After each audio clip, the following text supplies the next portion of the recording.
Nocturne hallucinatoire. Ce serait pas mal de vivre et dire merde à leur guerre, à mes guerres 50 ans, que j'ai leur bruit qui bourdonne, en amplifié dans ma tête le bruit des machines des mensonges. La guerre est finie. Il n'y a plus qu'un champ de folles de fous, ni vu ni connu. On en a sauvé 100 et tué 13.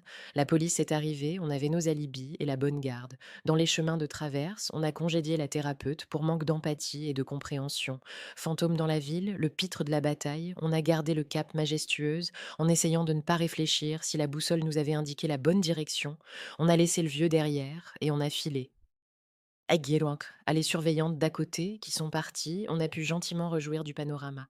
On a vu là au loin l'ambassade de la liberté. La plupart des gens ne connaissent pas les tambours, les graves, les aigus aux amplificateurs, les vertiges devant les clowns.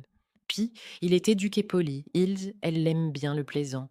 Il s'amuse dans le cirque des sourires pour les sensibles, de l'ignorance pour les neutres, de yeux qui fusillent pour les négatifs. À cause de ces derniers, parfois il faut savoir courir ou se cacher. C'est la cohue là en bas la ville, il aurait pu faire président ou gourou le beau gosse, mais il n'a pas voulu. Il aime trop ces tranchées qui tirent de l'authentique, des balles à travers les consciences. Juste foutre le bordel, c'est drôle sur l'ironie du drame. Puis il y a la muse au loin qui dessine des avenirs. On ne voit pas très bien si elle dessine bien ou non. On n'est plus à une ennemie, une guerre près.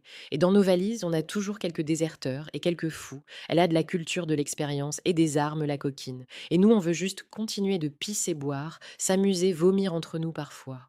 Les ignorer est une arme grande et redoutable. Nos résistances inutiles, nos enfants qui se font baiser par la société. On s'amuse sur nos guerres céliniennes. Eux, elles, qui ne savent pas lire, des préfaces, des appendices, des analyses de l'ignorance. Nos guerres sont dans nos têtes. On s'est retrouvés à l'hyperbole.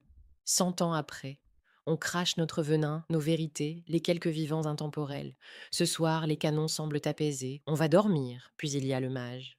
L'halluciné qui croit que par la pensée il peut les guérir, qui voudrait prier parfois, mais il ne trouve que le rationnel ou l'absurde, raison sans imagination.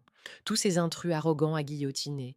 Et il y a Malice qui sait jouer des costumes des nécessités. Il ment, mais il le fait bien. Il a étudié les codes, le guignol. Quand il s'irrite, il est vulgaire, authentique. La rage qui nous fait tenir debout. Puis il y a la mère qui tente de jouer à la mère. On l'aime bien, mais elle n'a rien compris.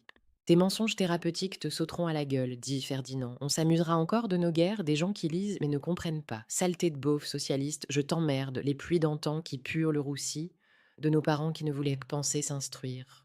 De tristes suivants sacrifiant leurs enfants. Faut envoyer le gamin dans les mensonges, dans les servants de messe, chez ces curés hypocrites. Puis le gamin, il va fracasser le cimetière et on dit que c'est la faute des autres. Fatiguée, je voulais aller me coucher, mais je ne retrouve plus mon lit où ils l'ont pris, et il faudrait enfermer son sérieux pour sortir le cynique clinique, et sous mes beaux mots parfois, un